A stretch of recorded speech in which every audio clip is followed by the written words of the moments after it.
హల్లెలూయా.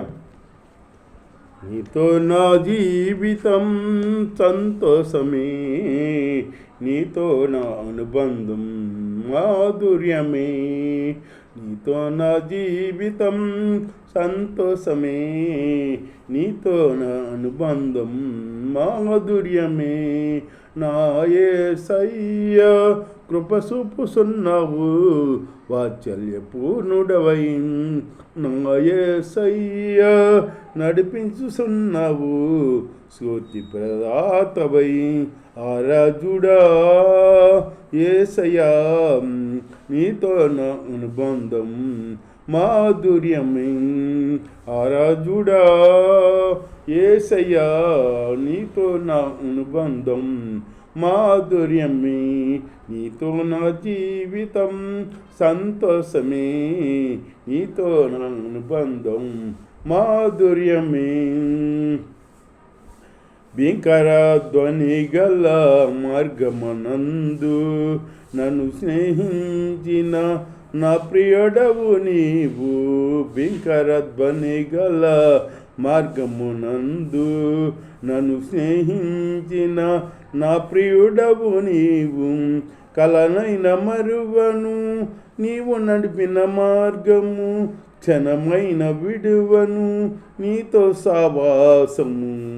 కలనైన మరువను నీవు నడిపిన మార్గము, క్షణమైన విడువను నీతో సావాసము.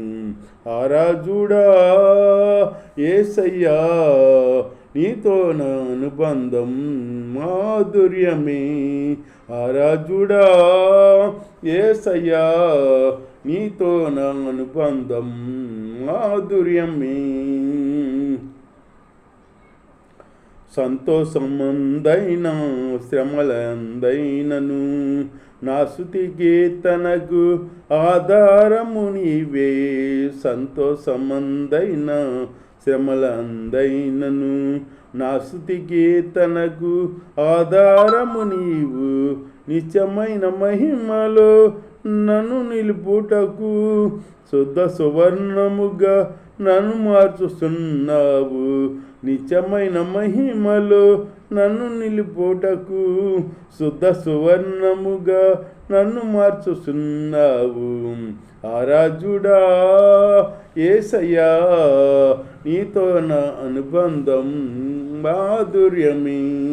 ఆరాజుడా యేసయ్యా, నీతో నా అనుబంధం మాధుర్యమే. నీతో నా జీవితం సంతోషమే, నీతో నా అనుబంధం మాధుర్యమే. ఆకాశమందుండి ఆస్వాదించితివి, అభాగ్యుడనైన నేను కనికరించబడి తిని. ఆకాశమందుండి ఆస్వాదించితివి, అభాగ్యుడనైన నేను కనికరించబడి తిని. నీలో నిలుసుటకు బహుగా ఫలించుటకు నూతన కృపలతో నన్ను నింపుచున్నావు. నీలో నిలుసుటకు బహుగా ఫలించుటకు నూతన కృపలతో నన్ను నింపుచున్నావు. ఆరాజుడా యేసయ్యా, నీతో నా అనుబంధం మాధుర్యమే. ఆరాజుడా యేసయ్యా, నీతో నా అనుబంధం మాధుర్యమే. నీతో నా జీవితం సంతోషమే, నీతో నా అనుబంధం మాధుర్యమే. హల్లెలూయా. మీ అందరికి వందనాలు. దేవుని స్తోత్రం. దేవుని మాటలు విందాం, కూసేపు శ్రద్ధ విందాం. దేవుని వాక్యం ఇలా తెలియబడుతుంది. మార్కు సువార్తలో 2వ అధ్యాయం 2వ వచనంలో ఆయన ఆ ఇంట ఉన్నాడని విని వచ్చినప్పుడు అనేకులు కూడి వచ్చిరి గనుక వాకిటనైనను వారికి స్థలం లేకపోయాను. అనేకులు కూడి వచ్చారంట కనుక వీళ్ళకి వెళ్ళిన వాళ్ళకి వాకిట అయినా కానీ నిలుతకి స్థలం లేదంట, స్థలం లేదంట. అలాగే యేసై ఉంటే మన ఇంట్లో అందరం వస్తారు. మనలో యేసై ఉన్నాడనుకో మన ఎవరైనా మనల్ని ప్రేమిస్తారన్నమాట. యేసై ఉండాలి. యేసై ఉండాలని చెప్పుకుంటూ తిరగచ్చు, తిరిగేవాళ్ళు ఉంటారు. వాళ్ళలో యేసై ఉండొచ్చు, ఉండిపోవచ్చు. నాలో యేసై ఉన్నాడు, నేను యేసై భక్తుడిని, నేను అయి చేస్తాను, ఈ చేస్తాను, దేవుడికి నేను ఎన్నో చేస్తాను, నా ప్రాణమైన ఇస్తాను అని అంటారు ఒక్కొక్కరు. అట్లాగే యేసై శిష్యులు ఒక ఆయన అన్నాడంట, పేతురు గారు, నీ గురించి నా ప్రాణమైన ఇస్తాను కానీ నేను నీవు తెలియదని అబద్ధం చెప్పను అన్నాడంట. దేవుడి స్తోత్రం, హల్లెలూయా. చెప్పనంటే అప్పుడు యేసయ్య అన్నాడంట, నువ్వు ఈ రాత్రే నేను తెలియదని ముమ్మారు అబద్ధం ఆడతావు, నువ్వు ముమ్మారు అబద్ధం ఆడినాకే కోడుకోద్ది అన్నాడంట. అయ్యా యేసయ్య చెప్పినట్టు జరిగింది. అట్లాగే యేసయ్య నా హృదయంలో ఉంచుకున్నాను. యేసయ్య అంటే ఎవరనుకున్నా, యేసయ్య భక్తుడిని నేను.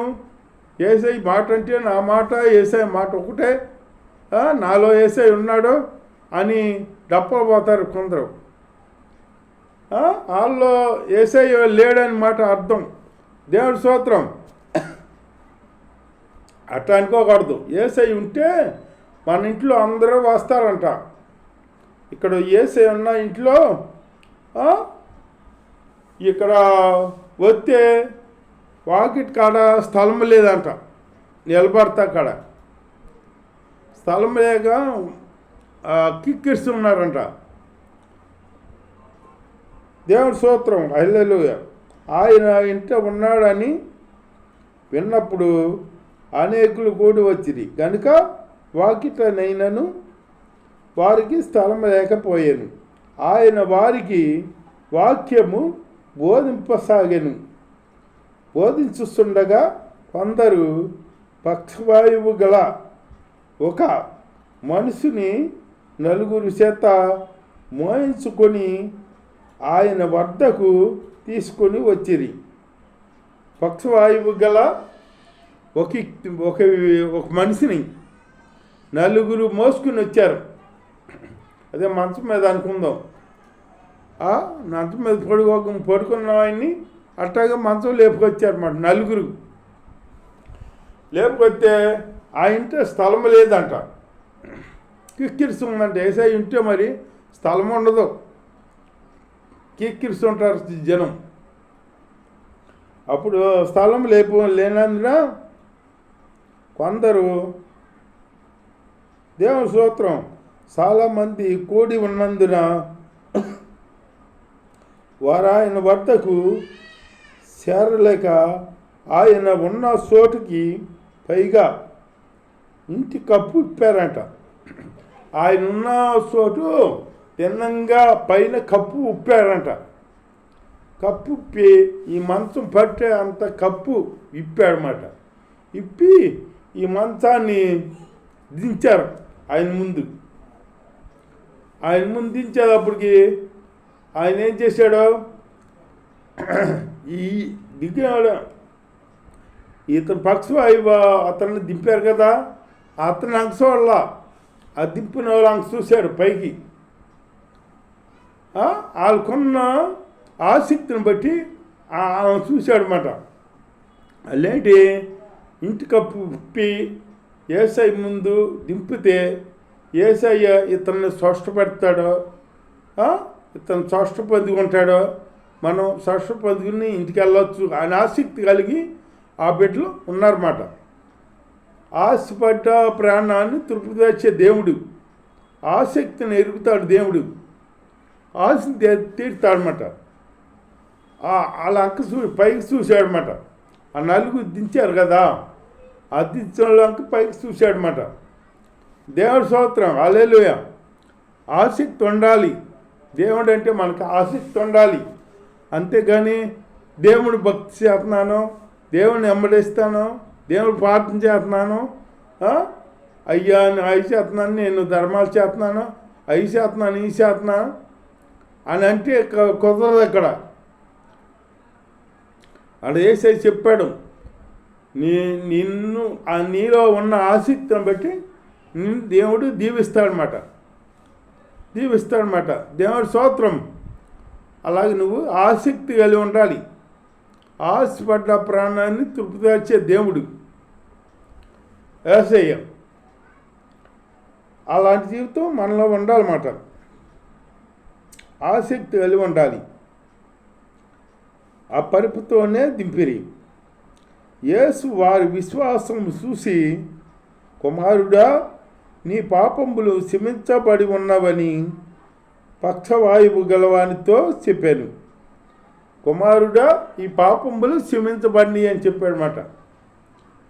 ఎవరు విశ్వాసం మంచం దింపారు కదా, పైనుంచి కిందకి దింపారు కదా, ఆ విశ్వాసం చూశాడు దేవుడు యేసయ్య. చూసి ఈ పక్షవాయువు గలవానితో అన్నాడు,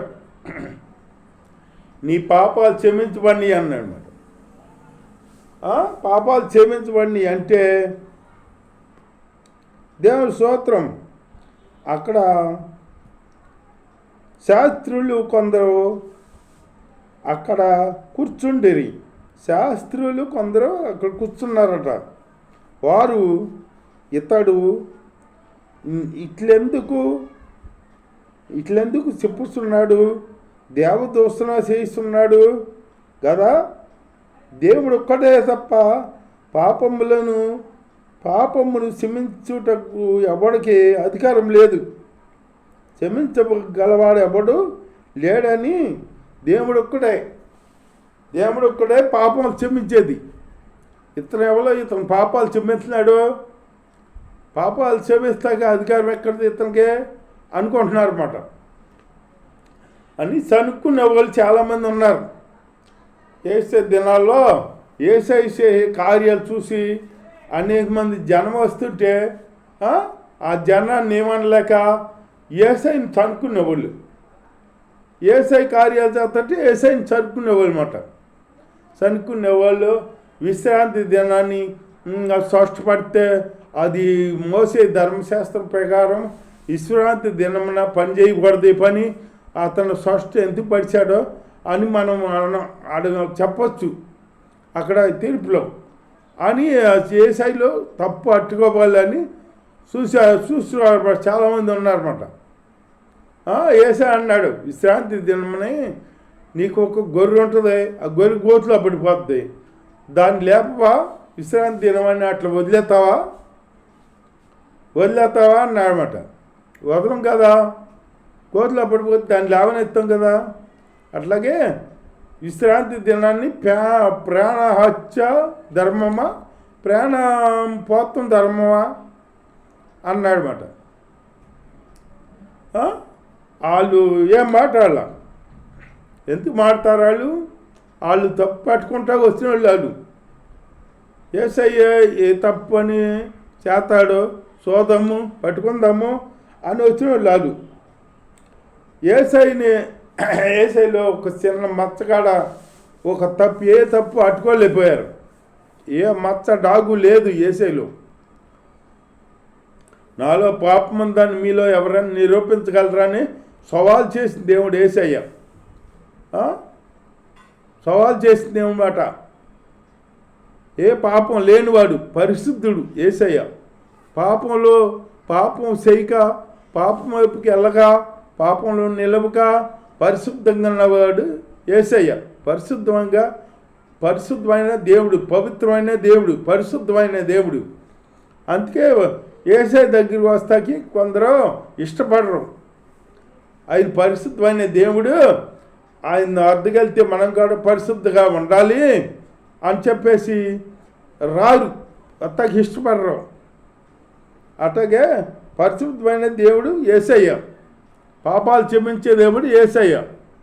పాపాలు క్షమించి మంచి చేతేనేమో ఆ మంచి చెడుగా తలంచి చెప్పి యేసయ్యని చంపిద్దామని చూసేవాళ్ళు చాలామంది ఉన్నారు. అలాంటి మనుషుల ప్రకారం మనం ఉండక యేసయ్యను కనపరుచుకుంటూ ఆయనలో ముందుకు సాగుతాం. దేవుడి దీవించుగా.